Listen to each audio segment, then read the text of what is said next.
दोस्तों, हमारे देश के पैरा एथलीट्स ने इस साल जो अचीवमेंट्स हासिल किए हैं वो अनप्रेसिडेंटेड हैं। पहले पैरा आर्चरी में शीतल देवी और बाकी पैरा आर्चर्स ने 5 मेडल जीतकर हिस्ट्री क्रिएट कर दी और अब एक और हिस्टोरिक परफॉर्मेंस देते हुए भारत के पैरा एथलीट्स ने वर्ल्ड पैरा एथलेटिक्स चैंपियनशिप में 22 मेडल जीत लिए हैं। इसमें 6 गोल्ड, 9 सिल्वर और 7 ब्रॉन्ज हैं और पीएम मोदी ने भी पैरा एथलीट्स को इस हिस्टोरिक फीट के लिए बधाई दी है। लेकिन आज हम जिन पैरा एथलीट्स के बारे में इतना जानने लगे हैं, इन्हें इतना रिकॉग्नाइज करने लगे हैं, क्या पहले भी ऐसा ही था? आज जैसे जेवलिन में नवदीप सिंह या पैरा आर्चर शीतल देवी का नाम हमारी जुबान पर बना रहता है, क्या हमेशा से ही ऐसा माहौल हमारे देश में रहता था? आज हम इन्हीं जैसे सवालों के जवाब ढूंढेंगे और जानेंगे कि आखिर हमारे पैरा एथलीट्स के साथ ऐसा क्या हो रहा है जिससे उनका परफॉर्मेंस इतना बेहतर हुआ है। नमस्कार, मैं हर्ष नायक और आप देख रहे हैं द पैम्फलेट। दोस्तों, सबसे पहले तो ये सवाल कि क्या हमेशा से ये पैरा एथलीट्स हमें ऐसा ही जोश देखने को मिलता था इनमें? इसका सीधा जवाब है बिल्कुल नहीं। असल में 2014 से पहले कोई ये तक नहीं जानता था कि पैरा एथलेटिक्स भी कुछ होता था। ना तो पैरा एथलीट्स को सपोर्ट मिलता था, ना फंड्स, और इसी वजह से हमारे पैरा एथलीट्स का पार्टिसिपेशन और परफॉर्मेंस दोनों ही काफी पीछे रहते थे।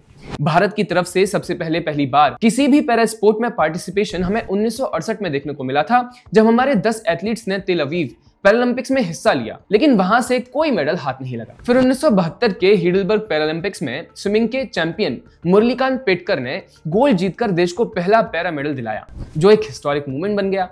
लेकिन इसके बाद क्या? अगले कई सालों तक मेडल्स के लिए हमारे पैरा एथलीट्स जूझते रहे।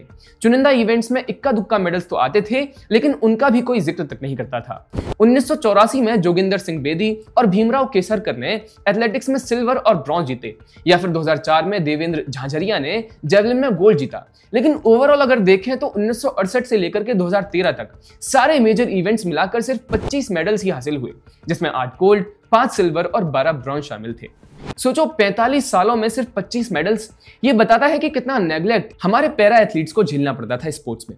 फंड्स की कमी थी, ट्रेनिंग फैसिलिटीज का अभाव था और इंटरनेशनल एक्सपोजर बिल्कुल जीरो था। पैरा एथलीट्स को उनके कमियों की वजह से कम आंका जाता था और इसी वजह से एथलीट्स में कॉन्फिडेंस की कमी भी थी।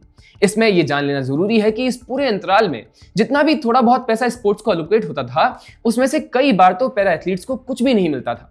एथलीट्स अपने दम पर लड़ते थे और सिस्टम का सपोर्ट तक मिलता नहीं था। But then came the real twist. 2014 के बाद जब मोदी सरकार आई, तब से पैरा स्पोर्ट्स में और उसकी पॉलिसीज में एक रिवॉल्यूशन जैसा आ गया है। अभी हाल ही की अनप्रेसिडेंटेड ग्रोथ का असली सीक्रेट यही है।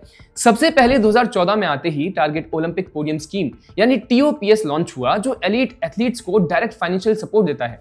ट्रेनिंग, इक्विपमेंट, इंटरनेशनल कैंप्स, सब कुछ। इस स्कीम के तहत पैरा एथलीट्स को लाखों रुपए की मदद मिलती है और इसका नतीजा आज 2025 के वर्ल्ड पैरा एथलेटिक्स चैंपियनशिप्स के 22 मेडल्स में से 15 एथलीट्स TOPS के बेनिफिशियरीज हैं। सुमित अंतिल जैसे जेवलिन स्टार्स जो गोल्ड डिफेंड कर रहे हैं, उन्हें इस स्कीम ने वर्ल्ड क्लास कोचिंग दी है। फिर 2016 में खेलो इंडिया प्रोग्राम शुरू हुआ, जो ग्रास रूट्स लेवल से टैलेंट ढूंढता है और उन्हें नर्चर भी करता है। पैरा एथलीट्स के लिए स्पेशल टैलेंट स्काउट्स बनाए गए, स्कूल्स में प्रोग्राम चलाए गए और अब तक लाखों बच्चे इससे जुड़ चुके हैं। सिमरन शर्मा जैसे स्प्रिंटर्स जो 100 मीटर और 200 मीटर में मेडल्स ला रही हैं, वो खेलो इंडिया के ही थ्रू उभरे हैं। 2019 में फिट इंडिया मूवमेंट ने पूरे देश में फिटनेस और स्पोर्ट्स कल्चर को बढ़ावा दिया, जिसमें पैरा स्पोर्ट्स को भी इक्वल इंपॉर्टेंस मिली। इंफ्रास्ट्रक्चर, जो एथलेटिक्स में सबसे जरूरी फैक्टर्स में गिना जाता है, वहां भी अहम बदलाव किए गए हैं। पैरा एथलीट्स के लिए 10 से ज्यादा डेडिकेटेड ट्रेनिंग सेंटर्स बनाए गए हैं। जवाहरलाल नेहरू स्टेडियम को अपग्रेड किया गया। इन सब इंप्रूवमेंट्स के चलते 2025 में पहली बार भारत ने world para athletics championship host किया, जिससे खिलाड़ियों को होम एडवांटेज भी मिला और एथलीट्स का कॉन्फिडेंस स्काई हाई रहा। दोस्तों, ग्रास रूट्स की तरफ शायद लोगों का ध्यान ना जाता हो, लेकिन नंबर्स असल में सब बयान कर देते हैं। 2014 के बाद से अब तक पैरालंपिक्स, वर्ल्ड चैंपियनशिप्स और दूसरे इवेंट्स मिलाकर के 133 से ज्यादा मेडल जीते गए हैं, जिसमें 27 गोल्ड, 44 सिल्वर और 62 ब्रॉन्ज शामिल हैं।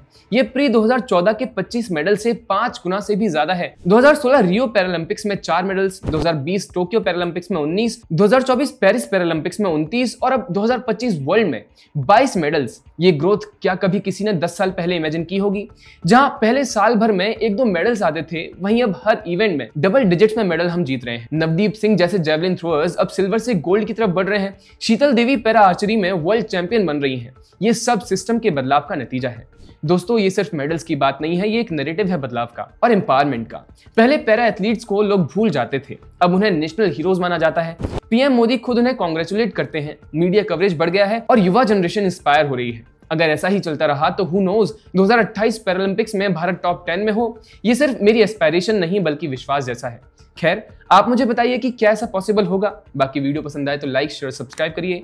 जुड़े रहिए पैम्फलेट के साथ। नमस्कार।